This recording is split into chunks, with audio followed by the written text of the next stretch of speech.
You're listening to the Classic Gamers Guild podcast. This makes my nipples hard.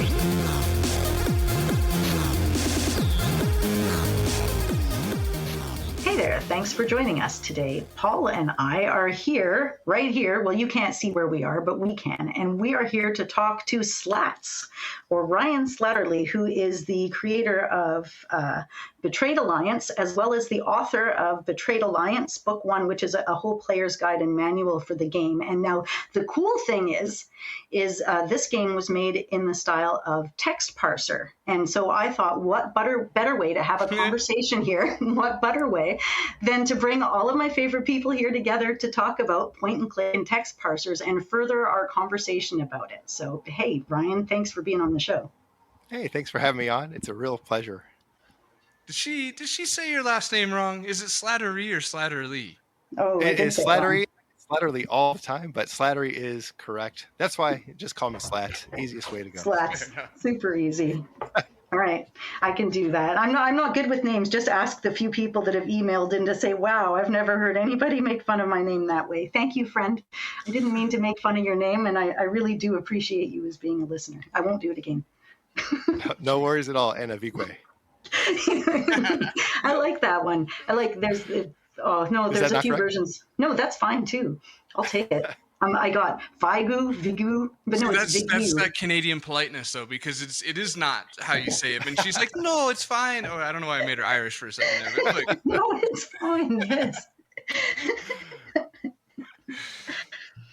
So yeah, this is how it starts. And okay, so we've talked about this subject before a little bit, but we've never actually talked about this subject with somebody who has gone out there and made a game that is a text parser game to discuss it. Because here we are, Paul's making a point and click game, The Phantom Fellows, and I think it's a great mode of transportation to adventure into a game. But at the same time, my nostalgia for text parser goes back far because it's what I started with and it's what I played all my favorite games on. And when we switched to point and click, I was mad. I was like, I remember the tirade. I went to my dad and I said, why are they making these games for stupid people now? Sorry, no offense. But that's what I said. I'm like, it's like they were tricky and difficult and intricate, and now they're dumbed down and anybody can play them. And I proved it by finishing all the point and click ones without using any kind of a hint book, and way faster than I finished any of the parser ones. And at the time, it was just for me to say,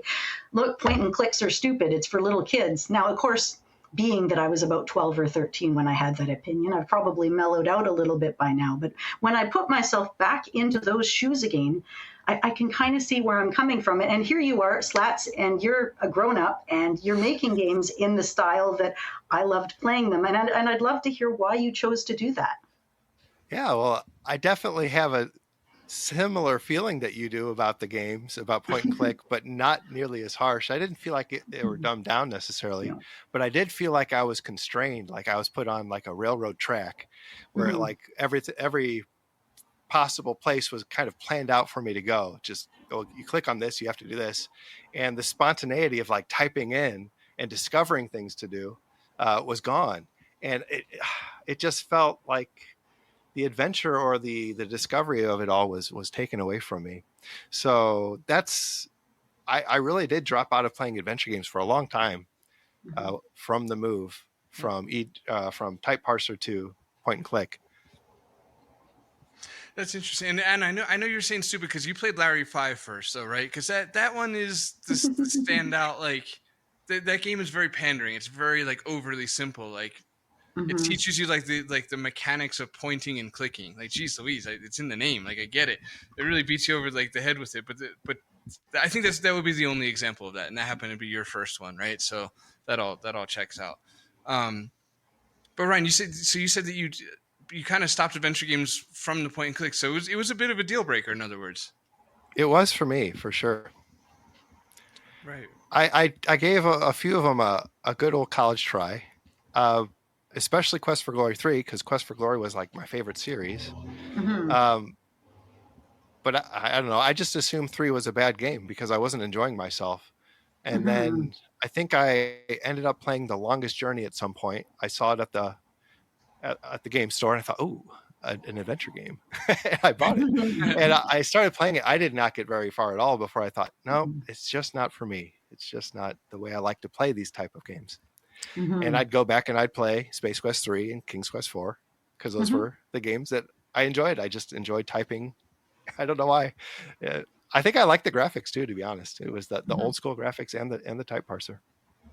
Trying to decide between two directions to go with this right now. Okay, maybe who knows? Maybe I'll remember the other one when I choose this one. But I'm curious how you feel about the state of modern adventure games right now, considering they've only gotten, in my opinion, I'm not even sure if it's my opinion. I think it's just like an objective truth, but they've gotten a lot more railroad and a lot easier, a lot more. Here's the thing you want, and you know. Like, I guess with the highlights and things like this, like, I mean, granted they were around back in the day to a degree with Monkey Island and such, but I guess overall, I'm just curious, do you get enjoyment out of modern point and clicks? I think probably more enjoyment from modern ones than older ones, mostly because I think the 2-click point and click is better than like wheeling through or right clicking through different icons. Like, I really didn't like doing that. It felt so fiddly, and I didn't enjoy it. So I haven't played a whole lot of modern ones because it just doesn't appeal to me anymore. But I have played a few, and strangely enough, even though I really enjoy the openness and the infinite options of something like a parser system, when it comes to point and click, I want it as dumbed down as possible, right? Because it's just less fiddling around. Right. That was unexpected. I guess I could say I was not expecting to say, well, I would take the 2-click over, because I painfully agree with you in the sense that while my own game is going in the Sierra style, so it has that clunky right click cycle through. I also don't like the right click clunky cycle through, so I'm pushing the players really, really hard, really just. I could probably even use a little more finesse in as far as how my tutorial is laid out, but I'm like, look, listen, use the goddamn number, use the keypad, please. Like, you will get so much more enjoyment out of my game if you use the keypad, because it's like, well, you only walk left to right, so there's the argument for the arrows. There's no awkward, like, Sierra staircase arrowing where it's like up left up, to get diagonal. So Right. you're just going left to right in this game, and then 1 2 3 is LIT 1 2 3, look, interact, touch. And I'm trying to get the players to, and almost nobody is, by the way, based on the beta including testing. me very stubbornly. Right, exactly. including like all the beta testers, almost nobody's using the keyboard. Myself as well, and I'm sorry about that. I like what you're doing with the LIT 1 2 3. That's great, super clever. But man, I don't know. Right. It's just like, it's like an old app in our brains that just turns on. Like, I get it. I didn't expect it to be such a hard roadblock, but it really, right. And it's fair enough because we grew up on these games. But anyway, my point is that even though I went with the point and click option, okay, I guess I should try and finesse this down a little bit more to say that the reason I went with the Sierra was because I wanted more than 2 clicks. I wanted the player to have the agency to say, if I'm going to click on this NPC, I want to decide if I'm talking to them, inappropriately touching them, or looking at them. And right. Obviously, like in a comedy, I do want as many options as possible, because just right then and there, like having a ghost that can touch a girl he shouldn't, and a guy, there's all just funny lines there. I got dangerously close to an edit, but we're good. But yeah, there's a lot of room for comedy there, so I didn't want to skip out on that. In other words, I could forgive other genres of point and click, like more serious. I'm thinking like Techno Babylon, like things there. It might just be appropriate enough to just let the game decide what happens when you click on them. But that old school parser fan, and our listeners know that, and Ryan, I know you listen, so I probably don't even need to say this, but I did grow up on parsers. I do love the parser games. Like all my favorite games came from SCI 0, which I have questions to you about. We'll get to later. But the point I'm sloppily trying to make here is just that in choosing point and click, I wanted as much agency as possible, influence from parser, and the only way to really do that was with the clunky Sierra option, as opposed to point. Yeah. Right. Phew. It was exhausting. I need a sip of water. It's kind of like that, actually. And I think, if you get a whole bunch of us adventure gamers in a room together, I'd be curious to see how the debate would be divided. Like on a large scale, I really do wonder, because I know a lot of the games that have been out there for parser have been successful. And of course, you have Phil Fortier. He's done really well with the snail Track series, and that's all done by Parser too. But I guess he did a few differences, right? He modernized it a little bit, as in it would kind of finish what you were writing, and it would kind of like try to guess what you were trying to do. So it was a little bit less. It was like almost like a middle ground, like a little bit easier than your typical parser, a little bit more difficult than your typical point and click. What do you think of that, guys? Yeah, it's got the autocomplete, which I thought was really cool. When I was playing the Snail Track game last I played it, I don't remember. Does it give you like noun options for all of the? Are the noun options it gives you things that are within the game, or does it just kind of start to autocomplete spell any noun that you're writing? Because I feel like if it's only giving you the options of things in the game, then it becomes a little bit too streamlined for my taste. I felt it was quite streamlined. It made it a lot easier. It was just telling you essentially within the options that you could choose from. Streamlined to like the point of redundancy. Well, to the point where it kind of removes the discovery of it all. Like I don't mind if I get not an error message, but like, oh well, the character doesn't know anything about what you're asking about. I don't mind getting that every once in a while. If I get to ask questions about like, oh well, what do you think about this mysterious cave? Even if they don't know anything about it, it's like, oh, I still got to ask. Right. It definitely makes you keep track of the names better and pay attention to the storyline, because when I'm playing your game, Slats, I'm writing down anytime somebody gives me information that has a name in it or something to follow up, and I'm putting in a list. It's like I used to do as a kid, and then I'm going around and I'm asking every single person in the game about those people and about those things to find out where the information comes from. And I think, to me, in a point and click, it is a little bit like you don't have to put the effort in. You're just like, oh yeah, now I've learned a name. I can go clicking on everybody else to see if it brings up a new dialogue option. So totally different neural pathways you're hitting there. Right. Well, that could tie into one of our shared notes topics here, which is room for narrative. And I kind of posed this question to us where it's like, could it be argued that there's better narrative delivery in point and click, or that there's more room for it? Because the parser does kind of burn up resources just getting to the information sometimes. And I don't really have a firm stance on this, just in a genuine explore the idea sense of conversation. But I'm almost wondering if point and click, maybe one of the plus sides to the passenger aspect of it, the plus side to some of the worst aspects of it would be that there is more room for narrative delivery. Is that true, or is it just that most parser games were older and had less narrative? Ooh, that's interesting question. Because it's kind of like what I was saying with, I felt like I was being on rails. Well, it's easier to tell a story if you are on a track that goes from point A to point B. Whereas if you're like in a parser where it's like it's an open field, well, it does feel like a little bit harder to tell a narrative story. For instance, I have a character in my game where he'll give you important information about an enemy kind of puzzle situation. But if you don't ask him about that, you'll never know about it. And so then you can go up and do the puzzle, and maybe you don't know why it played out the way it did because you didn't kind of go down that path. But if it was point and click, you go up to talk to the character, you give you a list of a few items to talk about, you get all the information, you be on your merry way with all the information. Right. So yeah, there's definitely, narratively speaking, you'll definitely get the information you need from point and click, as long as you just don't skip the dialogue completely because you just don't want to. Right. Which is a huge problem. Yeah. Sorry. But with the parser, that's what I like about the parser, especially when you're talking to characters, is you're playing a mini game with the character where you talk to them, you try and figure out, okay, what keywords are important, and then you follow up on those, and then you go down multiple different rabbit holes if you want to.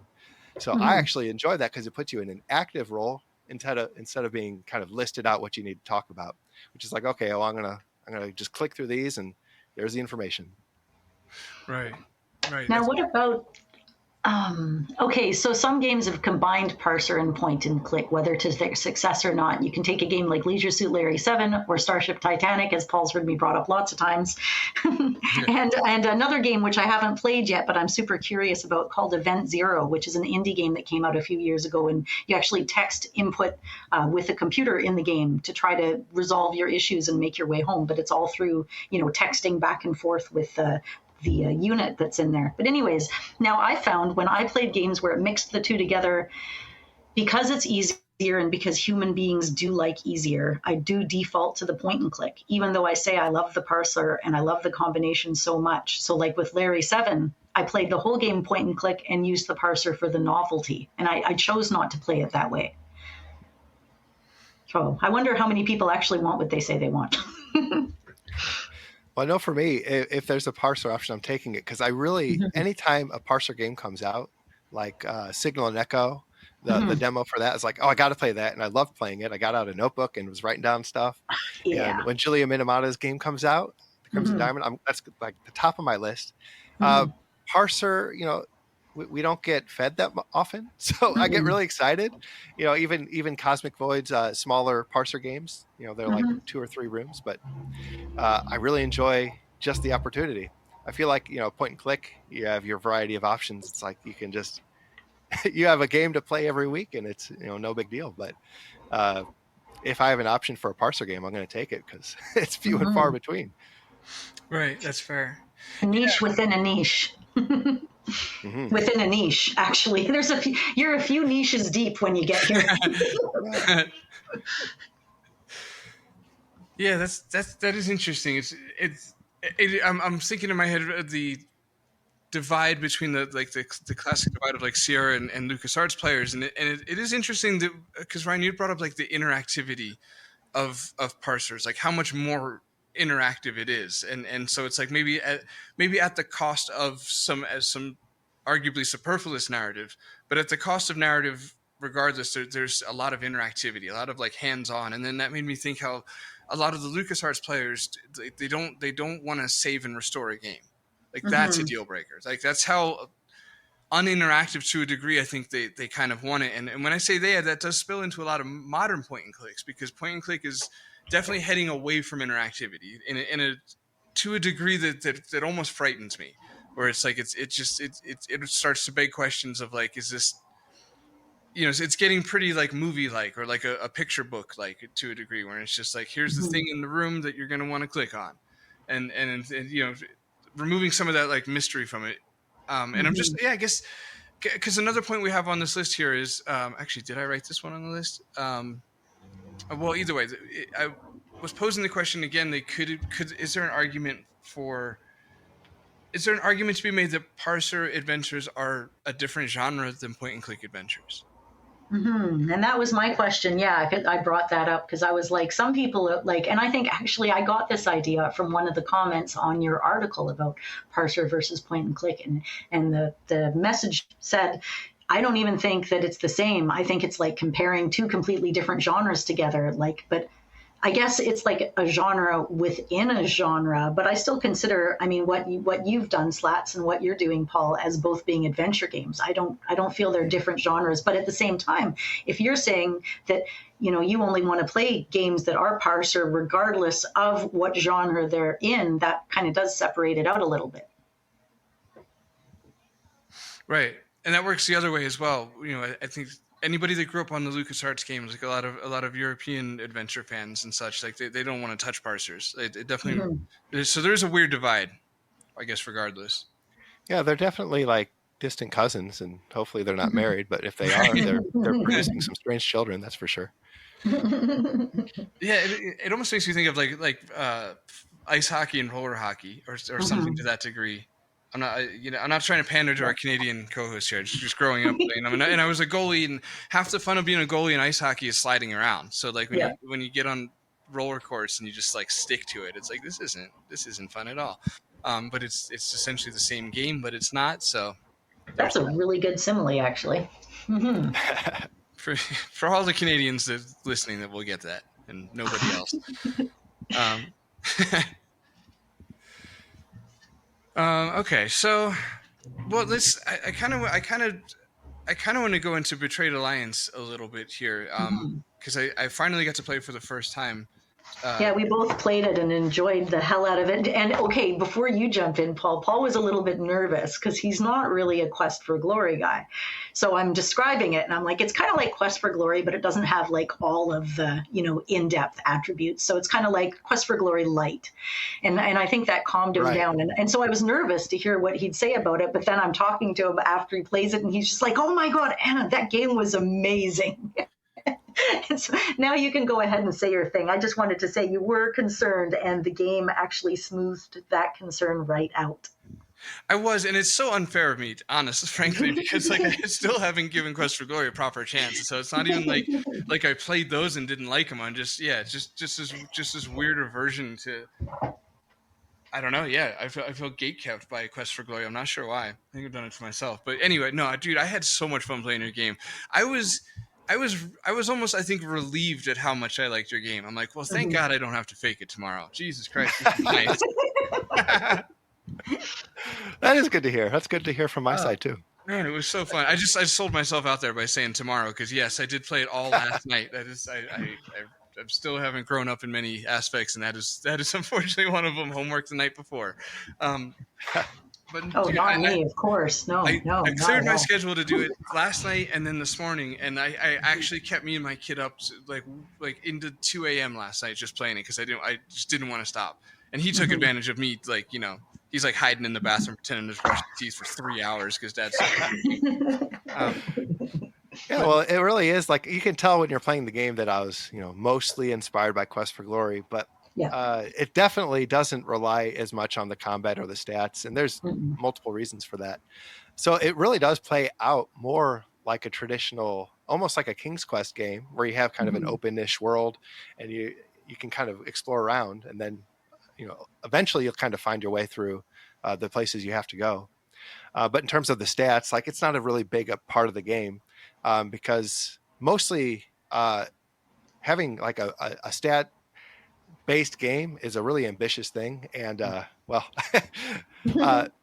game was ambitious, but this is, I ended up calling it book one and, ending it because I thought, well, I'm tired of this. I'm done with the game. I'm putting it out as book one and I'll never come back and work on it again. And then, 6 years after I did that, I was like, oh, it'd be really cool if I came back and worked on this. You just needed that time and separation away from it. So you forgot how you felt and remembered the good stuff. That's distance makes the heart grow fonder. Absolutely. Yeah. So it was never intended to be, divided into 3 parts. So the combat feels tacked on because it really is. It's not a huge part of the game at all. Mm-hmm. And that was a pleasant surprise, but I'm also not like vehemently against like combat in adventure games. Like again, we're all coming from more like the Sierra camp of things, so we're used to what others would call bullshit mini games and stuff like that. Right. But, where I admire them greatly, and I do want to get into Sailboat Extreme. I just panicked there because my auto check in my notes changed it to Mailbox Extreme. I'm like, surely that was a boat. Oh man, that's got to be the next one. That's a great title too. But yeah, sorry. So I wasn't too afraid of it. But what I would say is I fought one time in my playthrough, and maybe for anybody else who isn't into that or isn't a Quest for Glory person, like there's no part of your game made me. I got everything it was saying. All the in-jokes I would say were more just Sierra than Quest for Glory. Like there's probably 1 or 2 things I didn't get, but I didn't like painfully miss it. It was just in passing. I'm just like, okay. I took it all in. I never felt like I was missing a joke, let's say, in a good way. I only had to fight once. I accidentally won, which was awesome. I did completely panic and start mashing stuff. Like the last strike, thank you. The last strike I made was the one where I realized that what the up arrow is doing, which I thought was a very fun mechanic. You kind of wind the sword. And anyways, for anybody listening, you don't have to fight. I fought the one time and then I did run. Mm-hmm. that was me. Yeah. What do you call it? You honorably ran for your life. Yes. Yes. I honorably ran for my life. I was censoring myself for making a French joke. There, I said it. I'm sorry. French listeners. But I ran and and I would almost equate it more to, I know maybe this is kind of wildly left field, but to me, like the super loose takeaway was like Indiana Jones, where it's just like, yeah, every now and then, like you throw some fists around. Like it was kind of fun. Like there was, it was done almost exactly like Indiana Jones, where it was just like, you can stop and fight if you want to. You can usually get away from it if you don't. But yeah, anyway, I had a really, really good time playing it. And I would say, like, the thing I ran into Anna with in Messenger was, like, for me, like, your game and Enclosure are two games that I would totally believe was like a long lost Sierra title. Like they just well, I guess let me back up a step. Have you played Enclosure? I'm guessing you have, Ryan. Yeah. Okay, right. Because you're playing all the available parsers, and like you said, there's not a lot of them. Right. Yeah. Enclosure to me just felt like a long lost AGI game. I would say Enclosure feels like maybe it was like more left in beta than actually like lost, whereas yours feels really, really polished and finished, and like just this long lost SCI 0 game. And sorry, I'm talking a lot, but now I'm curious too. Was this an SCI 0? Yeah, this is it's a true SCI 0 game. It's built within that very program or that very engine. So yeah, it runs in SCIV, and it uses AdLib, and MT32 is an available option. Like, we've really gone and tried to make it work with all the stats. Like old hardware runs it and plays it. So we tried to really make that possible. It runs a little slow on some of the older hardware because I don't own any older hardware, so it's hard for me to optimize for it because I don't know what I'm dealing with. But it runs. Yeah, so cool. It was so. I wasn't sure if it was like actually SCI 0, like if SCI 1 even abandoned parser, and that's a whole probably nerdier deep dive for either another time or in 5 minutes. But there was something so cool about.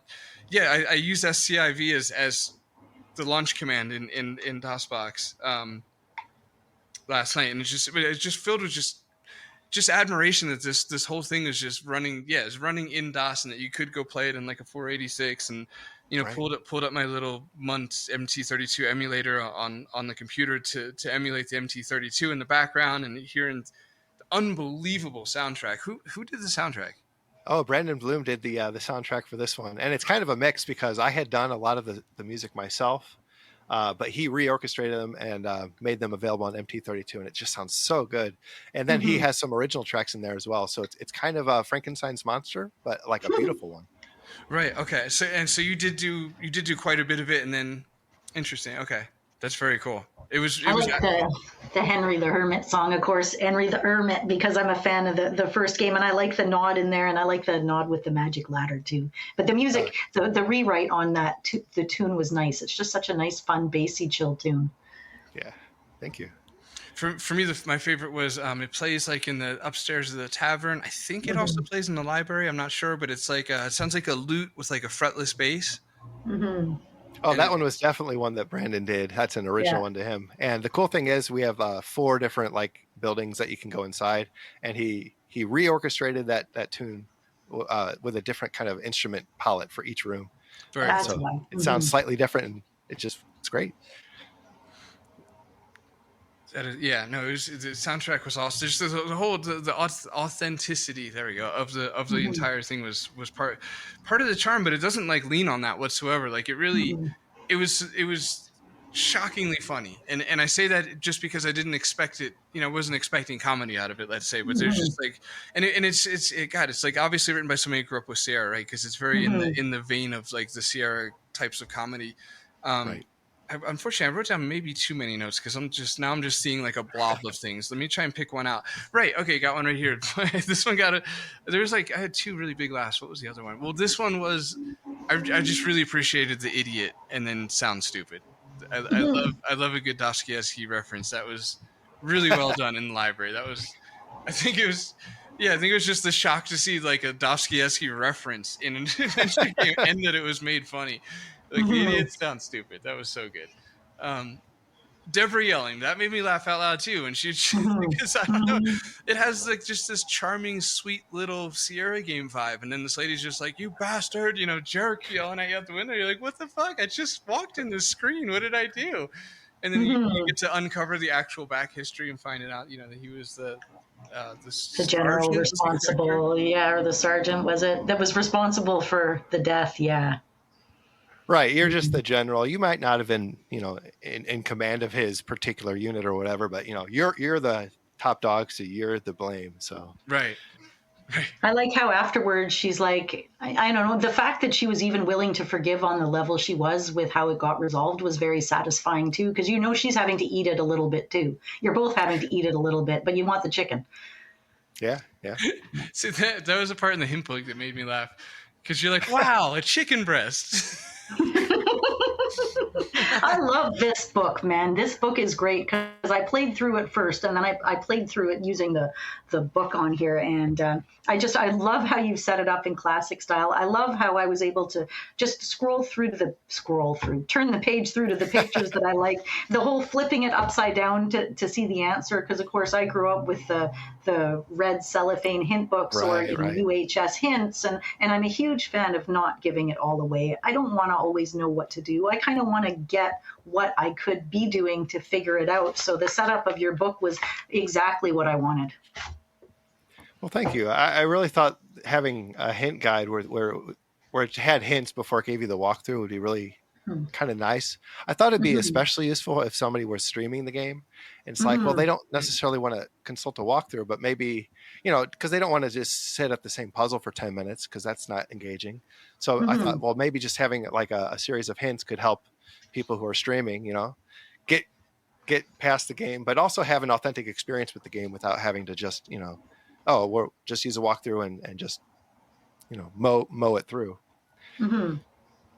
There's so many nice touches too. Like, even though you were kind enough to send me an official strategy guide, I'm the kind of nerd that has to have that nice and on my shelf and on display. So I used the PDF instead because I didn't want to mess the book up. Sure. And it was just little things to me strike me as just entirely brilliant. Like I'm not, I'm not overstating that. Like it was brilliant to me that you just simply. I want to say made it transparent, but you just grayed out the hard answer. So and sorry for listeners. So it's like he gives you 3 hints, and then if that's still not doing it for you, or if you're trying to stream or whatever, you just want to actually get through it, which I wouldn't encourage people to do. You should take your time with it. But if that was the case, then it has like more of the hard solution, and it's in just a very light gray font, and it's like it isn't hard to see, but it is easy to avoid. It was just, it's such a nice touch. Like it was so well thought, such an elegant solution. There we go. That's the phrase. Yeah, I wanted to avoid accidentally spoiling. If people are just kind of going through it, they could accidentally, because your eyes are just going to read stuff if it's there. Right. Because that's Paul's done the same. He's done a version of how to get through the game in his game that's a little bit different because the hint system is essentially tied into the game through the characters. So it's through dialogue that you figure out the hints with one of the characters, but at the same time it's gradual. Hey, I don't know what to do now. Can you give me an idea? Now it's like, oh, but I'm not really sure about this detail. And then the next time he's like, okay, fine. What is it I need to do? But it's like, it doesn't give it all to you. That too. I definitely used that when I was playing the demo a few times because I am, believe it or not, I'm just really, really bad at adventure games. And like, I think a lot of us The only reason I ever beat, Space Quest 3 or any of those games was because it was like me and my 2 brothers and my sister kind of all working together. And I was just kind of like observing and like, oh, that's how you do it. Great. Now I can do that on my side. Right, and then just run through it again, like actually enjoying it, because it's a little stressful when you don't know what to do. Yeah, but like honestly, you kind of alluded to, you need a sidekick for that type of like implication. Yeah. Some sort of like to make it feel natural or whatever. But I don't know. I'm tempted to go through some of my notes here just because of in reverse positions, like I would want to be told like all the glowing things I loved about, somebody played my game. I'd be like, I want to hear everything that you loved. Go. But I also don't want to just like, name like this like best of greatest hits thing. And because I really do want anybody listening to go check it out. It's free, for the love of God. The puzzles make sense, man. And the clues are all right there within everything you have to read. And it's like super logical. Like I did not find the most moon logic, the most difficult thing in your whole game for me was figuring out to ask the fisherman about his hair. Right. Yeah. That's right at the beginning. No, I couldn't figure that one out. I got it though. Right. He does have crazy hair. Yeah. Yeah, that wouldn't be easy to do just kind of out of nowhere. There is another, there's a hint that you could get that would kind of point you in that direction. But yeah, without that, it's like I'm never going to ask that guy, "Hey, nice hair." I'm going to ask you about your hair.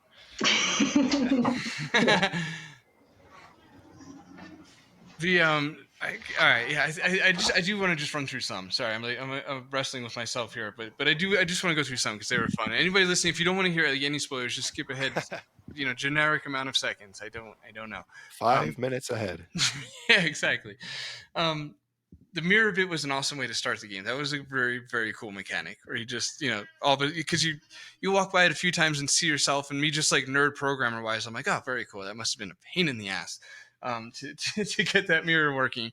I have like a plugin for AGS to do mirrors, and even that's difficult, and most of the work was done for me in a plugin. Like I just have to kind of like do that final little bit of shaping it to get it to work on my end. I couldn't imagine from scratch in SCI.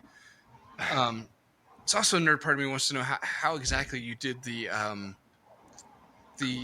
glow around the character, like down in the caves. Kind of has that Rosella in the Chasm sort of vibe where and it follows the player around and lights the room. And I was trying to imagine like how you might do that. Like, is the character actually? I think I do just want to formally ask you how did you do that? Is the character sprite just a giant room-sized sprite with the black thing all around it? That's what I concluded last night. That's my stab. So in the crypt, I think I have 4 fairly large kind of black boxes that kind of follow you. Like if your X, variable is so far, it'll kind of follow your X, and Y variables up and down. And then there'll be the one black box around you with kind of the light transparency, and that kind of will fit into those boxes below and to the left and to the right of you. And it works really well, but the bad part is it's really kind of stressful on the older computers. So the frame rates drop really bad on older computers. So if I ever optimize it, I'm going to have to come up with a more clever way to do those rooms. That's pretty cool. Okay, so they're just following the character.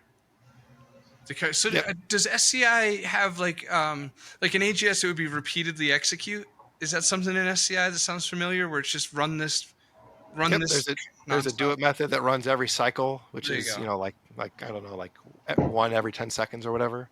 And you put code in there, and it'll continually update the room based upon whatever stats are going on in that room. So that's exactly how it is run. Right. Okay. And that's why it's resource heavy too. That makes sense. So what about the other question? Sorry, everybody listening, it's not into super nerd stuff. I'll try and move us past this quickly. But I just had to satisfy a few curiosities. The other one is, first of all, as soon as I saw the first, I think it was the winding cliff where you use the marble to move the stone. But it's my first opportunity to see if I could walk off something and die. I took that shit. I was like, let's see if he falls and dies, and he did, and it was so satisfying. Like just. That and the grave robbing, I'm like, this takes me back. I remember being in SCI 0 just digging up somebody's grave. It was such an awesome feeling to do that again. But I'm curious how you handle the autosaves. Is that a repeatedly execute, a do always situation as well? Like how'd you program that? So it's actually kind of remarkably easy. It's just at the beginning of every room, I'll just have the game save with the title of autosave in the slot number 1 or whatever, and it's that easy. So okay. It's just part of every startup screen. Although there are a few, like I didn't want people to autosave at the beginning of a battle because I didn't want them to get in a place where like they're going to get killed like repeatedly in this battle. Right. So it doesn't autosave on battles and like any other screen where it would be kind of not a good place to autosave. Like in the introduction sequence, you don't want to load into the intro or the ending sequences. It's like, okay, when I was in the last cavern and I went back into the room that had a switch you had to trigger and you can fall off the cliff, now it makes sense to me because it auto-saved when I came into the room, but I had my cursor, my walk speed all the way up, like really fast at the time. And so as soon as I would retry because he was falling off the cliff, it would put me so close to the cliff because the cliff edge was like a few inches off that he'd just keep wanting to fall off the cliff over and over, which I mean, I was able to stop him from going in that direction and take him back upwards. But I was wondering how the choice was made of where the autosaves were, and now it makes sense. Mm-hmm. What about for taking objects? So would you do an autosave that like after they took something? Because I don't remember ever having to retake something after I died. No, I only do it at the beginning of the screen. So I'm not. Okay. I could do that, but at that point, I don't want to. I mean, that an autosave is already kind of handholdy, and this is supposed to be a Sierra game, so I don't want to go that far. Yeah, that's fair. Which is why I give the player has the option to turn off the autosave, if they want the more quote unquote authentic experience. And I like how you save early, save often, and do it yourself. Right. No, I like how you set it up with you can try it again, you can restore your game, or you can, go on out and get the hint book, which is super reasonable. And I really like that kind of a little marketing tactic, because it takes me back to Sierra days. They used to do stuff like that all the time, and it is so authentic. It just felt good to see it. And plus the fact that I have the player's guide right here made it even better, because I'm like, yes, I sure will. Thank you. Absolutely. It was trippy just seeing an Amazon link in that font in SCI0 in DOSBox. Yeah. Go to Amazon.com. It's like, what? Right. It's like alternate timeline kind of vibe. Like, whoa, imagine in a world. Okay, you go ahead. That's about the closest I'm going to get to in-app purchases. Is just kind of telling you, hey, there's a thing you can buy. That's about. I'm not going to, hey, if you want to download some more content, just slip me a $5. Like, I want the marble. I want the extra marble DLC. That was another good line with Pluto. I really liked that. Yeah, me too. Don't you sass me. It was a planet back then. No, that's good. And I mean, okay, well, talking about Parser, unless you have another super nerdy question on that side, let's talk about the ability to find Easter eggs, unexpected responses, interact with the environment. Is that easier or better or different with Parser, comparing it to with point and click? Is there too much in the hands of the imagination for a person to be able to figure out what to do with the parser? Is it too easy with the point and click? And how does that affect if somebody wants to play a game again? I feel like sometimes it can be too easy with the point and click. And I was thinking about this because point and clicks often got into a situation where it's like, I don't know what to do. So then you just go to your inventory, you click everything on every hotspot. And then sometimes you'll accidentally solve a puzzle, and sometimes it'll make sense, but sometimes it'll be like, well, why does throwing a pie at the Yeti work exactly? Why does throwing this cheese in the cauldron? You're just clicking stuff on stuff for no rhyme or reason. So there's, I don't know where I was going with that, but I feel like that's kind of the point and click struggle, is that feeling, whereas in the parser it's like the parser's not understanding me, and that's the difficulty. And I think I'd take the parser difficulty over there's clicking stuff on stuff. Oh, it makes it too easy. I think that's what I was saying. It really does. I mean, that's how I did it. That was my hack. That's why no adventure game was tricky for me as a kid. You have two things. You click absolutely every square inch of the screen. There was no hotspots, right? You're like playing Space Quest. Right? So you click every square inch of the screen in every direction, and then you click every inventory item on another inventory item, and then you click every inventory item on every spot on the screen. And outside of missing a dialogue option, there really was nothing else they could do to hold you back from finishing a game. And in Parser, it's like, what about a game that doesn't let you say something like ask about? A lot of the old games didn't allow you to say ask about the car. So now you've got like this whole lateral thinking. And the reason I bring it up this way is because my dad yesterday approached me and said, hey, I think I'd like to talk to you a little bit about memory and developing new brain cells. And I'm like, interesting, do tell. And he said, if I ask you a question and you have a really great memory and you know where everything is, you don't have to search for that memory. You just tell me this is what it is, and the answer's done. You haven't activated anything in your brain other than, okay, now I remember a thing. But if you have a bad memory, you have to figure out what it was you said and what they were talking about. And neurologically, like, you have to light up all these different regions of your brain to put the pathways together to figure out where the memory is, to put it into context, to bring it back to the other person. And where this becomes helpful, and maybe even connected to what we're talking about, is later on when you get more forgetful, or maybe you have dementia.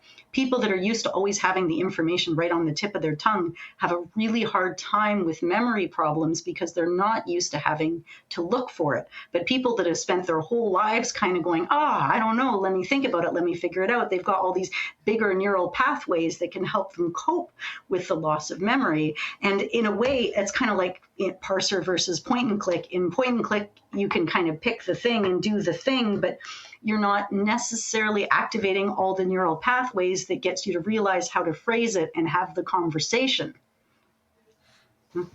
Yeah, that checks out. Right.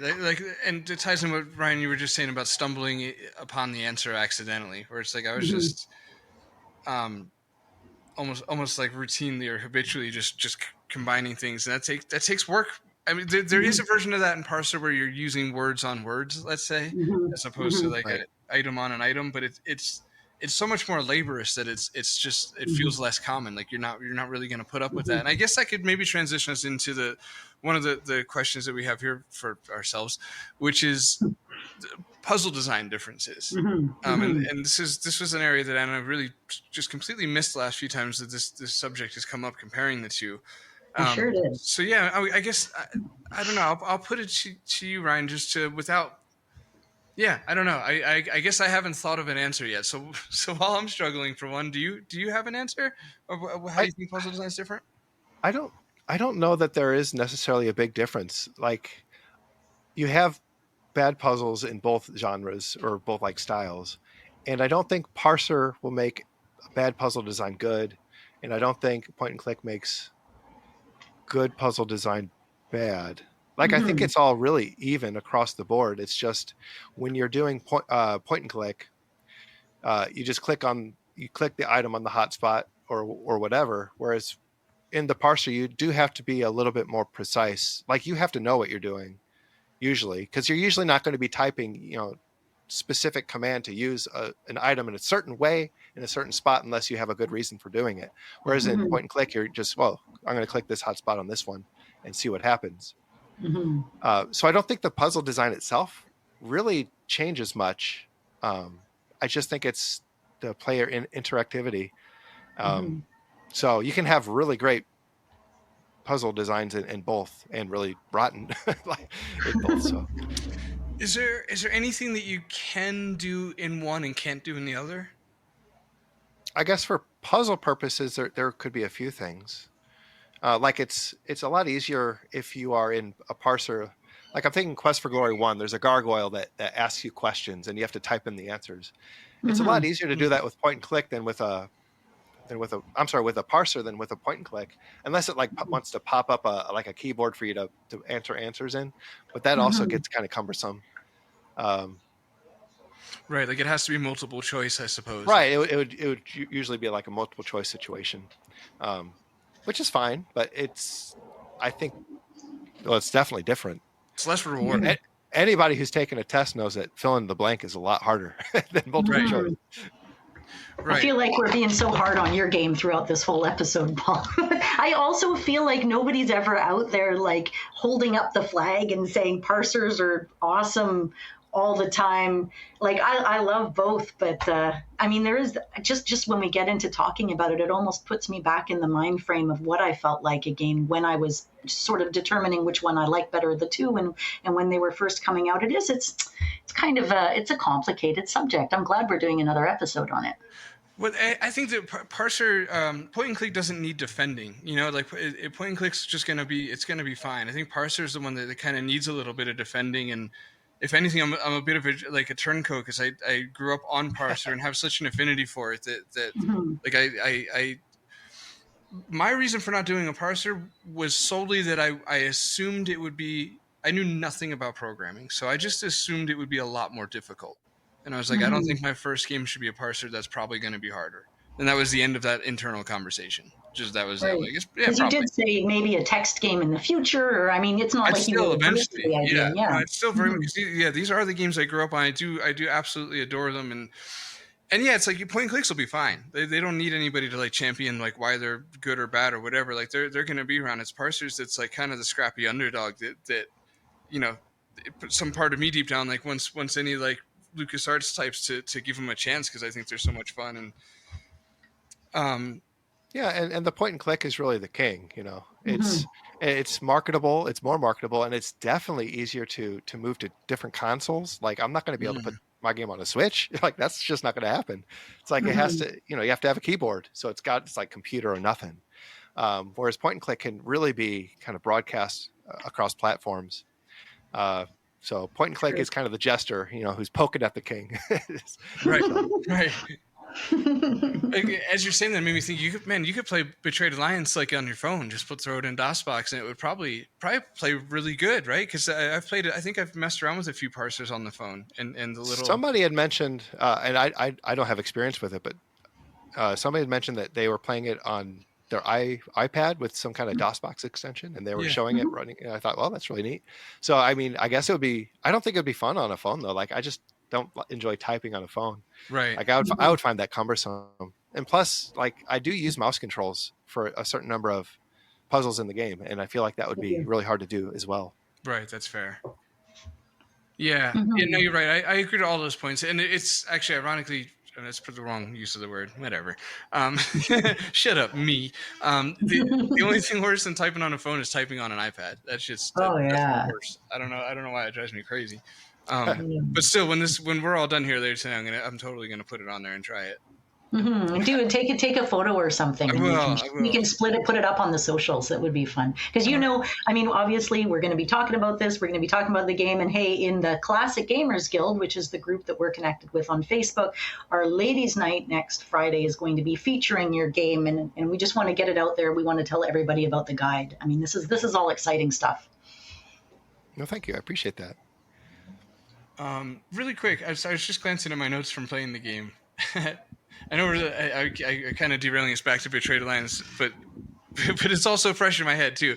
I just want to. I think I need to know if this was intentional or to just validate the joke.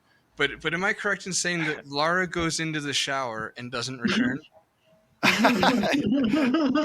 She definitely does go in the room. Actually, I don't remember if I made it so that she doesn't ever come out. Like, because I waited like and I was leave like, and come back in. But if you like leave the room and come back in, does she like walk back in? I don't remember. Right, I didn't try that either. But I was just sitting there, I'm like, wait, Lara never came back from the shower. She got stabbed in there. I was so such a nice touch. It's like this is exactly how you do. A game like this, where like it pays respects or whatever to its origin, but it also, because Sierra was so referential. Yeah, probably. Since Sierra was so like that already, it still actually feels like an authentic article too, because like they would have done that anyway. Yeah, just so well done. And I hope it's at a minimum. Like I tried not to like shove it everywhere. Like I just, and that room is like, well, that's everywhere because it's the Easter egg room. Like it's supposed to be, everything together. But like for the most part, I wanted it to be a unique story with unique characters, and just sprinkle in here and there a reference or two, but nothing that really affects the gameplay or affects the story. It just kind of touches that you run across every now and again, just to give you a little smile. Right, exactly. Yeah, it does. That's why I feel like it's more of a Lost Sierra game than a fan game. Because it's like and I think the ways in which it's similar to Sierra for me is just in the charm of the writing. It's not even necessarily like exactly what the writing is. It's just like the spirit of the writing, I guess you could say. I'm not sure, but it does make sense that you also are a writer, because I think it's ultimately why any game is really good, is if the writing itself is good, and just. There's a natural, effortless kind of vibe to a lot of the descriptors and stuff in the game, so it makes sense that you've also written books. And I saw from the Geek video that you had written a book that your school didn't want you to share with the kids. I thought that was funny. They don't like middle schoolers reading about main characters that try to off themselves. So that would not be not be something to promote. But right, fair enough. Fair enough. All right. A little dark. It was a little dark. Whoops. Now, I see in the notes we were talking briefly about NIME verb system, and you've mentioned, Slats, that you were not a huge fan, and you would if you were to pick one, you would choose point and click over 9-verb. And dude, Right, I yeah. cannot agree more. I have had such a hard time with the 9-verb. I had an impossible time with Maniac Mansion with its ridiculous amount of verbs.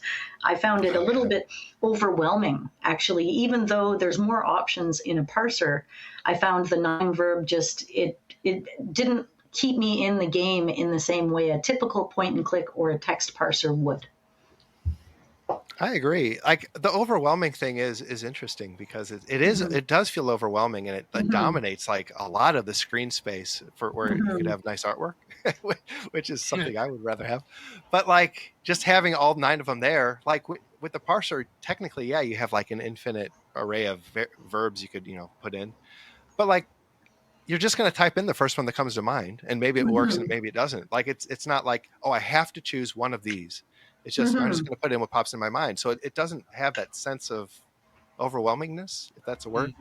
I don't know. I just scrolling down and scrolling up and scrolling down and scrolling up.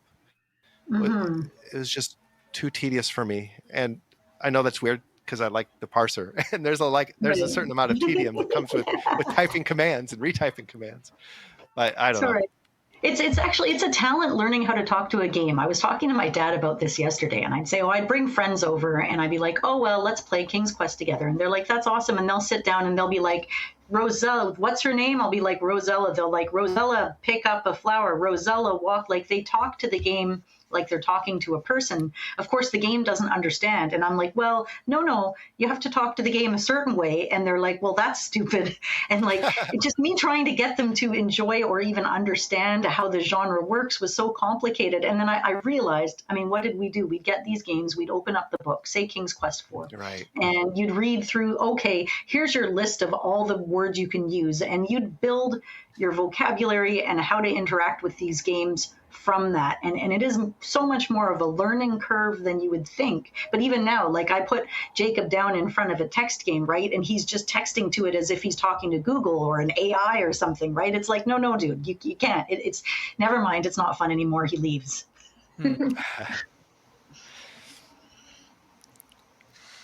Yeah, that definitely is another reason where the parser is not necessarily as easily marketable, or it's just like your user base is going to be limited, and I'm okay with that because I'm making it for fun. I'm making it as a nostalgia thing. I'm making it just because when I found out you could do it, I'm like, well, of course I have to do it now. If I do it, it'd be too fun. It's too much fun not to do. Right. So. There's something to be said about parser where like my son is just showing a little signs of interest in it and I think it's because, and this is just to I guess say there's maybe a glimmer of hope with, no, there's not. Well, you can force the younger generations to like it if you really try, but is ultimately the extent of the positivity here. But the point being is that I think he finds it fascinating, and so do I, and probably all of us. But there's like this interaction with the computer that just feels good, where it's like you're inputting things in it, and it feels like a dance, and the computer is responding to what you said, even if it's a rejection. It's like you still have like an open dialogue with like a machine, and there's something really cool about that. It even harkens back to like, I don't know, like hacker scenes in movies and stuff like that. You just get this cool like satisfaction of knowing that like you and the computer are communicating with each other, and and I've had that experience too.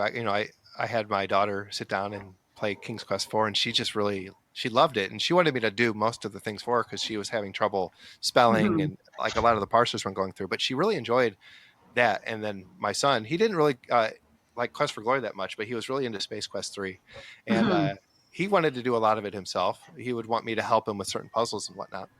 But yeah, I agree. It isn't a completely lost cause. The parser system isn't just for people my age. Right. No, it's not. My kid liked King's Quest 4, except he only wanted to play the game when he was younger from when it turned to night. So he'd say, could you put on the night game, Mummy? And I'd put it on and he'd mess around. And what else can you do in parser games? Everybody wants to, right? We're going to type in all the swears. We're going to try taking off our clothes if it's Police Quest. You're going to, and you get rewarded in a lot of the Sierra games for doing these silly things. And that is a kind of freedom that, you click the hand icon on yourself. It doesn't do the same thing. they played with it a bit with Larry, putting in tongue icons or putting in, zipper icons and things, but it just is not the same as, drop zipper, drop trow now, hug girl, just trying all the random stuff. Right. Right. All the pervy me younger kid stuff I would have tried immediately. Or would try now. Yeah. Okay, that's true. Yeah. I know. The fight scene sounded like it had a familiar rhythm section to it. Did that come from Space Quest? I don't believe so. Brandon Bloom wrote the song for the battle theme, and I think he was trying to get something that felt close to the Quest for Glory fight battle theme. That's what I heard. Yeah. Yeah, okay. But with still remaining in original composition. It was just the beginning, that what you said, that do do do do do do, because that's kind of what led into but then it changed and it became its own thing, right? Yeah. Now that you say that, that does kind of sound similar to the opening of the Space Quest. Yeah. I'll have to ask him if that was intentional. I really kind of doubt it though. Well, that's the same as the Quest for Glory at the beginning of the fights. Both of them do the same kind of marching on cadence kind of thing. So, he's a big fan of both of those. Right. Oh, yeah. This is how nerdy deep dives start too, because then it's like, well, now the question is, did Quest for Glory and Space Quest use the same thing? Yeah, that's another good. And then, and talk to me a little bit about the special Carl. Who has done your art? Has he helped with the rework? How is he involved in this whole process? I'd love to hear it. Yeah, so he kind of joined me. He wanted to do some like creature designs for book 2, and that was like how he started, with helping me. And at one point, after the Kickstarter, it was like, well, book 1 remake is going to be a lot of work, and that's like because we're going to have to do almost all the artwork over again. And he offered to help me just do some backgrounds. So he did about 2/3 of the new background artworks, and I did about 1/3. And hopefully you can't really tell which is which, but any of the buildings that look beautiful, he did. His architecture pictures are just so great, both interior and exterior. They're my favorite. They're my favorite backgrounds in the entire game. It's true. I had a chance to see the changes because when we first talked to you and talked about the podcast, I checked out your original version of the game. That's before the redo had come through. It was really nice seeing the updates. It was so subtle and it was so pleasing. Well, thank you. It was really well done. Yeah, I'm glad I had the chance to try out both, because if the new one was out, I would have just jumped right to that. But I do like comparisons. So, artwork-wise, the one note I have on here about it is you're right, the architecture, that's a great way to put it, Ryan. It's the architecture in particular that's just so authentic. Like when you see the I don't know what it would actually be called, but the cottage, with the chicken breast lady, Deborah. Is it Deborah? Yeah, Debbie. Sweet. Yeah, it's just like super authentic. But one note that I made about the artwork was that you could tell it was made by artists this time, because if you compare when you compare like Sierra era art like that, I mean, there was a lot of it that was fantastic. At the risk, I almost just accidentally shit on like all of them, and I shouldn't have. But I'm thinking more back to like AGI, like earlier King's Quest, where you still have the same limited palette, but just looking at the way that like you guys did cobblestone bricks, like in a building, where like the shading was correct, where the bricks were all individually popping out, and just little stuff like that. It was just like very drab and flat in the earlier Sierra games, and it was just it was very cool to see. What somebody with artistic skill can do with the same limited palette. Like it was just another one of those cool little reminders. But so I guess, Ryan, I think I'm just now piecing together that really you're a bit of a one-man show. Like you're doing the programming, the art, and I know you share the art with Carl. My listing skills are a little better than I just sold them for.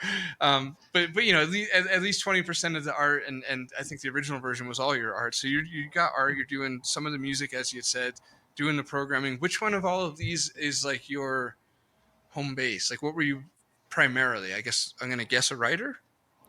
Yeah, I think probably like artist. Even though my earlier artwork wasn't exactly great, but like drawing was always kind of one of my favorite things. And then kind of after I finished book 1, like, the first time when I quit and I was like, I'm never going to work with this again. That's when I kind of took, 6 years to start doing some like novel writing and just kind of building that. And music has always been a big thing for me too. Like, I don't know, it's hard to say. And I'm surprised how much I enjoy programming, because that's the hardest part for me. Same. But like when you get down and you get to these points where it's like, man, how am I going to achieve this thing? And then you you sort it out and you implement it and it works. I'm like, wow, that feels really good. So it's kind of all enjoyable. Obviously, being able to do different things at different times is really nice, because sometimes you get burned out on drawing backgrounds or animations. It's like, man, I just want to do some programming for a little bit, or I just want to do some music. Although I don't do much of the music anymore. Right. That's all. That's all quite like cathartic to hear. So I guess you're probably like me. Like it doesn't really matter what you're creating as long as you're creating. And if you're not creating, you get a little sad, probably. Oh, that's it. That's exactly right. You identified my personality type perfectly. If I'm not creating something, I get creative depression. Yeah. I knew you guys would get along so well. I mean, not that Paul needed to be convinced. He's like, this is going to be awesome. I'm like, I know. I was trying to explain to Anna the other day. She's like, you don't miss, it was before I started doing the soundtrack. And she's like, you don't miss making music? Because I did that the most before doing the game. And I was like, no, because I'm very stimulated. I get to do the art. And then as you said with the programming, I had no idea how much creativity it required. I thought it was just all logic. I didn't know that. Like, I don't know about you, but the first time I opened up for you SCI Zero or SCI Companion, and for me AGS, I didn't realize like how just in the middle of the desert you were going to be. I'm just like, oh, I have to do like everything. Like there's nothing here, man. And like finding that first if statement was like a breakthrough. I'm like, okay, so this is how it's gonna write. We just pick a thing to decide what to do with and build from it. But it's just like, you're just kind of in the desert with like a stick, and it's like we have to build a game with this. Like it's just a flashing cursor. People aren't going to like this, but like the only reason there's a sliding block puzzle in the game is because I just wanted to see if I could make a sliding block puzzle. I was like, well, I already made it, so I may as well. Even you gave everybody the out. If they didn't want to do the puzzle, you had there was I learned after secret ways to get through it or things you can look up. I really like the way that you've actually designed your game to be on different difficulty levels, because sometimes as a casual player, you're like, I don't really want to put that kind of effort in. I want to follow the story and play the game, but also you have the ability to say, nope, no help. I'm going to get right in here and I'm going to do it. I really respect that. Yeah, exactly. Now that I've made this sliding block puzzle, let's make a way to skip it, because we don't want to do that. It's true. I've made it. You guys don't have to. I made it. I don't want to play it. Jeez. Exactly. That's awesome. I have one thing in my game that is the same idea, where I just wanted to show myself. I wanted to cross off a checklist that not every puzzle was going to be like dialogue or inventory. I'm like, I want one like, GUI based puzzle where the mouse turns into a different thing because you picked it up, and just for that kind of challenge. So, okay, I hate to go back to the nerdy route, but I'm really curious how hard was the sailboat extreme? Was that the whole time I'm playing it, I'm just wondering how this was, like how you would begin programming something like that. Like, did it take a really long time? What was your overall? Man, I made that so long ago. It's hard to say, because that's probably got to be like mostly 15-year-old programming at this point. It was like one of the earlier things I made. And then obviously I updated it a lot, and I've added some features. So now you can like blow up ships, and you check your heart meter, and there's more visuals that go along with it. But I mean, it is really just basically you're just moving a what do you call it? Like a boat. You're just moving a visual up and down the screen, and then checking whether or not it's getting close to other items. So it's not particularly complicated. Otherwise I wouldn't have made it. So there's some things you want to run into. There's some things you don't want to run into. Right, so you're running like collision checks, Yeah, exactly. Okay, man. Is this item within 30, or maybe probably 20 pixels of this item? Oh, okay, right. It's just like a little greater less than on like the X or Y. Or exactly. Okay, thank you. Now I can at least, imagine how it was. Okay, cool. That's satisfying. Possibly at the cost of everybody listening. I'm sorry. Oh, that's funny. Well, I'm really proud of the sailboat extreme, because it's, I like the artwork in it. I love like it. That, when you're moving up and down, you can see the controller moving up and down on the screen. So it's just those small touches I really appreciate now. I like it. It takes me like Toonstruck. I loved playing arcade games, and I mean, I know you haven't really played much in the way of point and click here, but Toonstruck had an arcade. I like any game. Space Quest, any one of those that has an arcade game. I always find that fun. So yeah, I didn't want to go and use the solve it quickly, solution right away. I really wanted to get in and play the game. I thought it was fun. Like, well done. Like, really whole fun. industries were made on creating a game like that and then getting it in an Right, yeah. arcade Right. box and putting it in an arcade. And that is the game. So to put a game in a game, to me, like, kudos, Right. dude. Yeah, during the Pac-Man days, that would have been a big hit. Sailboat Extreme. Hell yeah. Right. I remember playing Tubin, so that one was pretty radical. I don't know. Did either of you play that? You're on this like tube in the water, an inner tube, and you got to go down all these rapids. And every time you did something good, it would say tubular. And every time you sucked, it would be like, oh. That sounds so familiar, but I don't remember a game called that. But No, I'm so old. Does sound really familiar though. You're right. Mhm. All right. Yeah, actually, on the silver thing, I got off in my kid's face last night, like football fan style. I'm like, first try, Daddy got it in the first try, and he's just like, got what? Please stop. I was so proud of that because I had the hint book open next to me, and I was like, it was really preparing me to not to either struggle with it or to because it's a hint book, that's its job, is to to tell you how to do it, and that you'll be fine, but I was like, okay, this is probably going to take a few tries, and because then you even have like a fail safe. There we go. Man, I wanted to say it again. My brain I think I just had a tiny stroke. You have a fail safe built in. So I was like, I'm right away just thinking, assuming that like you guys, I'm like, I think I'm bad at these kind of games, so surely I won't do this in the first try. And it was exactly 150. Like, so I tied him technically, nice. but it lets me win. But I was so proud of that. Like, so proud of that. Mhm. Disproportionately proud of that little success. But then I was just thinking how much fun it was. I'm like, man, it's almost a shame that like that you got the high score that quickly. Right, yeah, exactly. And it's almost a shame that it's like this little like side like optional thing in an adventure game. And I'm like, man, like there's probably a timeline where this is like a hit arcade game in 1987. Like, have me thinking that like along those lines too, where like it crosses like all the boxes or whatever to be like a fun little arcade game. Like, man. Well, and again, Brandon Bloom's music really helps. Liven it up. It's got that beautiful like sounds like chiptune, and he just did a great job making it sound great. Yeah, he killed it. It all comes together. It's clearly done by somebody who like values writing and things like that, which sometimes is lacking in adventure games. Just especially in the indie scene. I think in defense of them, it's just like a lot of people who are really good at programming and they want to make an adventure game, or they're really good at graphic art, so they want to make an adventure game. And it's like we don't always. It's ironically just kind of like back in the day with Sierra. Like you're not necessarily playing games coming from people who understand writing and stuff like that. So as weird as that is for the narrative genre, it's just the way it is. Like I think it took Sierra till like Gabriel Knight 1 to hire like a real writer. I guess maybe Christy Marks before that. But anyway, I extremely digress. But I'll use that as a terrible clunky transition into who is y'all's icons. As far as I basically like, I just want everybody to pick like the peak parser, the peak representation of a great parser game, and the same for point and click, obviously with a personal flair to it. Right. I'll go first, as to not force the guest to have to make an immediate decision.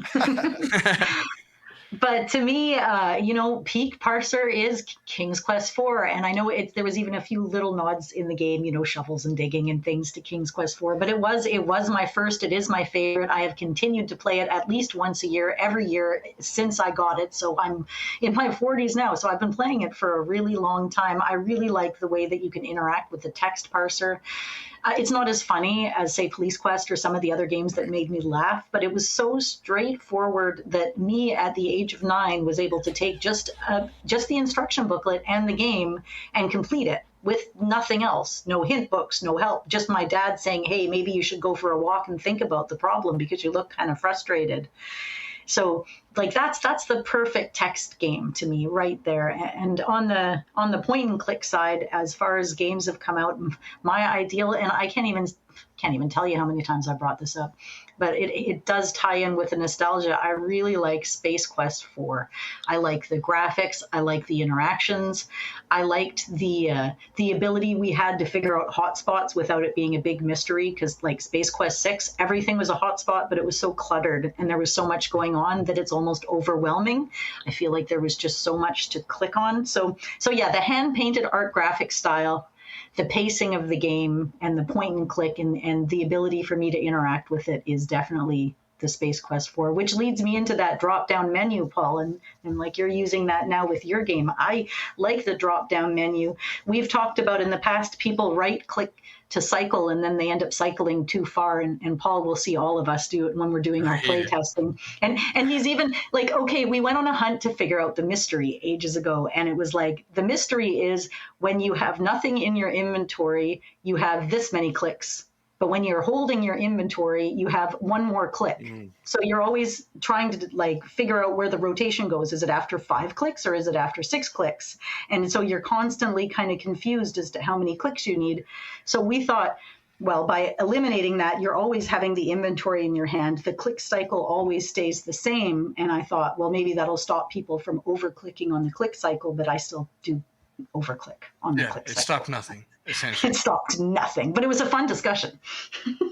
I was super proud of the implementation of it, where it's like, so what Anna's describing, it's like the one of the icons, if you have no active inventory, so you're not, hadn't recently selected something or picked something up, you have no active inventory, the icon is the fanny pack. And it's just like Anna says, just to keep the amount of clicks consistent the whole game. Like, it's always going to be, I never actually counted, maybe 4 clicks from eyeball to eyeball, or whatever it is. And then the fanny pack has to do something, so you can click it anywhere on the screen to just pull up your inventory quickly. So I was really proud of that, and I really thought it was going to, stop a lot of the missing your target and cycling back through a second time, but it doesn't. Watching the play tests of people, and it's just... It's a great idea. I'm sorry that it didn't work. Thanks.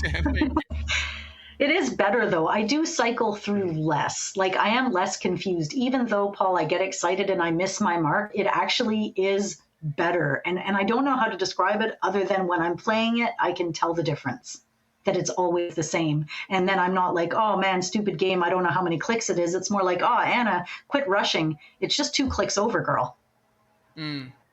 Right, there is like a franticness about it from everybody too. That's funny to put it that way, yeah. All right, I'm done my turn. Somebody else has to go next now, unless you want me to start making up stories for you guys. Well, I mean, I will. Quest for Glory 1 is in competition with King's Quest 4 in the amazing way they used the parser and made the game funny and everything else. And I also replay it every year. And there's so much to it. And now that I've thought about my own answer, I think the two of them are fighting head to head right now, but they are a little bit different. Quest for Glory 1 is my go-to. The parser works really well, first of all. And then just the ability to right-click on things to look at them just makes it so much better. Because sometimes when you're in a parser game, you see the pixels on the screen, but you don't really know what it's supposed to be. What does that represent? So if you can right-click to look on items like that, that helps so much, because then you don't have to obviously type it in or like go on a guessing hunt to figure out, well, what is that representing? So that helps a lot with the parser. And Quest for Glory 1, really taught me to ask about. So it's not just talk to a man or a woman or whatever, but you can actually follow them up with questions. And I don't blame King's Quest 4 for not doing that. I think it was the first SCI game. And it didn't have ask about. Right. And so it didn't have all of those, those later features. But that's why I would put Quest for Glory 1. Good call. When I started playing Betrayed Alliance, and right off the bat, it tells you that you can do that. Because I thought I had no idea, right? Because I don't Quest for Glory, so I didn't know that was in that as well. So I was just like, oh, that's innovative and different and blah blah blah. And I really thought, as soon as I read that in your game, I was like, oh well, that's how I'm gonna be doing it. And it wasn't. It was actually like, now that you're saying it, I was thinking back, and I ended up sticking to typing look. But again, I do have that proclivity for text parsers and grew up on them, and I could see I just kind of got sucked into playing it that way. But it is interesting. I think almost like generously speaking on a psychological angle, because I was offered the easier option, and I I didn't take it, and that might have just been out of habit from playing parsers. I don't know. It's all kind of interesting. And a lot of times when you're playing a parser game, both of your hands are on the computer, and then like the thought of just like moving your hand to the mouse isn't forefront in your mind. It's Right. like, well, my hand's already here. I'm just going to type in look. It takes half of a second. So Right, that's a great call. That alone could have been it. That combined with like playing a parser is like slipping into an old pair of whatever's for me. Yeah. So so it's like once you kind of already get into that mind frame of like, okay, now we're doing a parser. Like, yeah. But it was very cool. It was very, very cool to have, and I like how you put it there, where it's like sometimes the parsers you don't know exactly what it is, and that's a great way to get around that. Right. Very cool. Yeah, I agree. I did like the right clicking. I right click on everything. That's kind of my intro to every room that I go in a game like yours, Slats, is I'm just going to right click on every object that I can see so that I can figure out what I can work with. So that's kind of like first I'll type look, and then I'll right click on everything in the room afterwards. But I like the dynamic with the marble. I mean, you had me dropping the marbles everywhere. I'm like, okay, I'm going to put them down here. I'm going to put them down here. Every room, what can I find? Because you don't always know you're going to find something randomly. I thought that was a really neat dynamic. Yeah, it was a cool mechanic. Thank you. Ryan, would you have like a peak point and click? That's tough for me because I don't play them a lot. So Broken Age is the one that I finished. So Right, by default. by default, it must be crowned the winner. But I liked the first half of that a lot better than the second half. I feel that way about a lot of games, point and click games. I have the big box for that one, but it's not opened yet, so I haven't actually played it yet. I was really excited about it, and I love the way it ended because it was actually released in two halves. So I love the first half, and then the second half, I don't know, didn't do it for me as much. I mean, I finished it, but I don't know. Tough call for me. Sorry. I wish I could have a more, well-studied answer, we'll say. No, I like that. I like a good default answer, and also I don't think we've ever even said Broken Age on this podcast in 6 years and 200 episodes. So it's kind of nice it just got brought up for a minute. We'll see it again in 6 more years. Yeah, it'll come back. I think everything comes back around eventually. Age 2. Yeah, let's go. My picks are Anna. You said Space Quest 4, and I was gonna pick that. I think because it's it's a good one, man. It's parser E. You got the lick. You've got like additional options that one might click into a parser just for jokes, and I think just for that alone, that it gives you more than just look, touch, and whatever walk.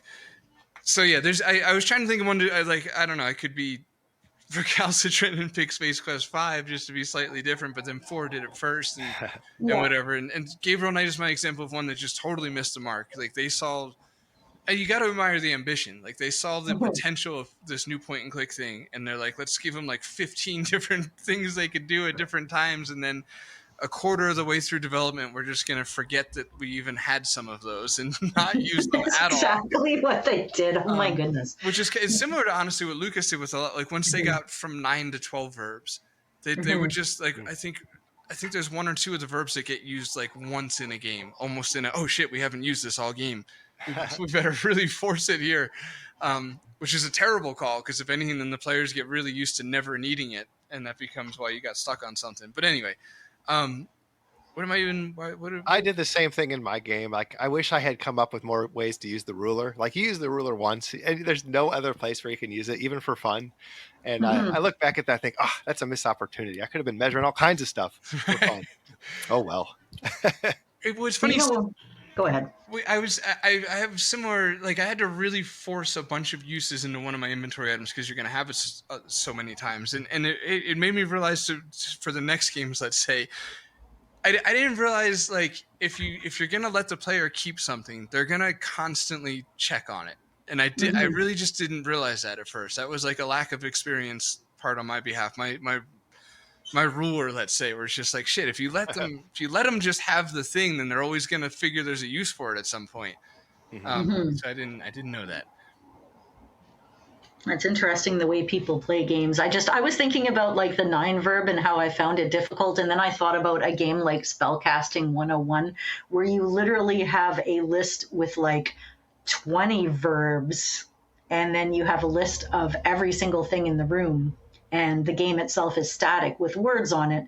So you're like essentially mixing drop, chair, or examine, or take, or read, or part, open, close. What else did they have? Get, push, look, wait, and again, apply. And I found a game like that to be even more overwhelming than LucasArts or anything else. But it's another hybrid. It's not a typing game. It's not a point and click game. It is an adventure game. It is funny, but you just throw all those words in front of the screen for me to click on, and I don't even know what to do. I'd rather click on each individual item in the room, but how am I going to see, like, in this one screen, ale, art section, a bip, a chair, a cigarette pack, cloak, crate, editorial sections, Gretchen, kegs, news sections, notebook, partiers. It's like, oh my goodness, like how does that even come together? And so when I look at games like yours, Slats, or yours, Paul, in this modern age, there is absolutely no way that we are going backwards, and we are only going forwards with these methods of gameplay, and it is continuing to get better. And I'm really excited to see this resurgence over the last 10 years of all of my favorite games coming back new and improved, and so much less frustrating than the originals that we know and love. Yeah, here. And it was thank you for saying that. Spellcasting that's like the Mac Venture games, yeah, like Yes, Deja kind of Vu, like that. and right, okay, yeah, right. It's almost like parsers if you didn't have a keyboard or something. Yeah, like why did right? Interesting. It's not easy. Yeah, that sounds pretty rough. Yeah. It is. I admire somebody like Stu. Stu has a channel on Facebook. It's Stu's Reviews, and he goes through and he plays all of these amazingly hard games, including these ones, all the way through, man. And he does such a good job. Very admirable. It's like too much on the menu kind of thing. Like it is. That's why In-N-Out Burger was always good. Like you got three choices here. There you go. Or like Lenny at the pretzel stand. Like, All right. So is there anything else anybody wants to bring up before I start reading off things? No, but in case anybody tunes out or just mentally tunes out because of the ending thing, which, fair enough. Let's Ryan, you want to do like any pitches, websites, where can they find it, all that fun stuff? Yeah, please. Yeah. Well, first of all, just thanks to both of you for playing the game. Games are made to be played, and like if I'd make it anyway if nobody played it, just because it's fun to make. But if you want to play it, it is free. You can go to slattstudio.com, and you'll find a link to download it for free. You get it from my GitHub. So it's not like on Steam or anything like that. It's free and open source, so I just kind of put it up there. So feel free to get it from there. And if you want to support me, I have a Patreon. You could buy the hint book. You could buy like shirts, or if you just want to enjoy and play a game, just go at it.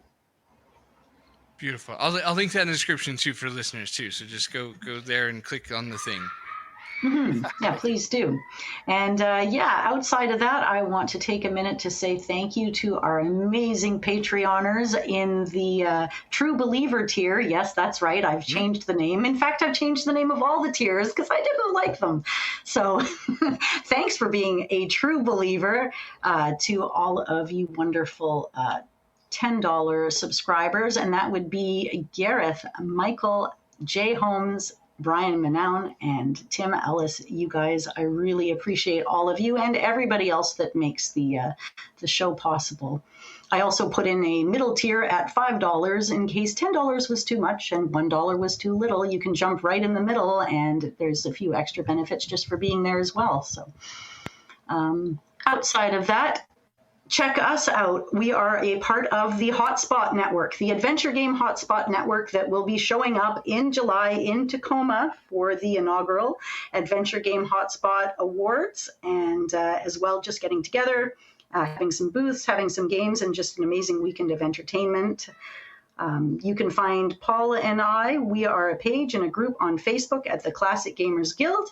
You can find us on Twitter at CGG Podcast or Paul at the Phantom Fellows. What did I say? I said the email, mail at classicgamersguild.com. We've got the Patreon. We've got the Facebook. Oh, right. We also have an Instagram and a YouTube. There is even one video on YouTube that has Paul and I on video, although it's been a while since then, Please so stop don't telling watch people it. that.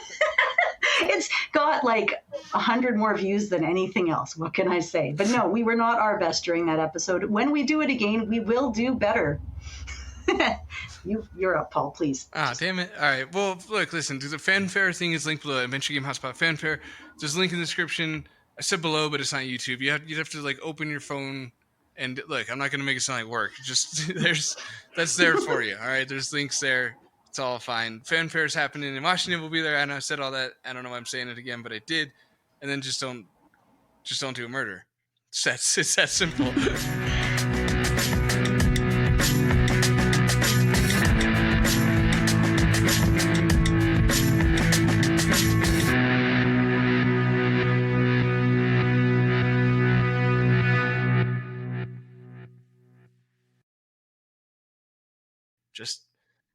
Just 12 hours of corn. Okay, right. So I'm gonna jump us back in at asking about the music during the fight scene. It's always so weird trying to be all artificial and like say it again, you know. So Ryan, here's an off the cuff question for you that we've never asked before.